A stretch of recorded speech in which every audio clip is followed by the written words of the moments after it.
How to get mods in Minecraft Bedrock Switch. If you want to try this on your Nintendo Switch, all you need to do is open Minecraft and go to the Marketplace tab. Although I'm recording this video on my computer, the process is exactly the same on a Nintendo Switch.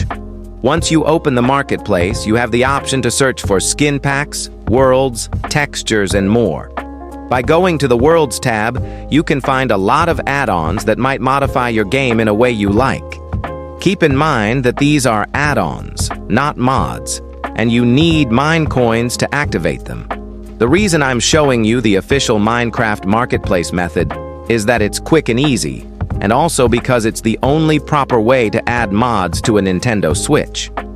As of today, Nintendo does not allow modding on Minecraft for the Switch, so you can only use the Marketplace. Outside of the Marketplace, it's impossible to manually add mods to Minecraft on your Switch.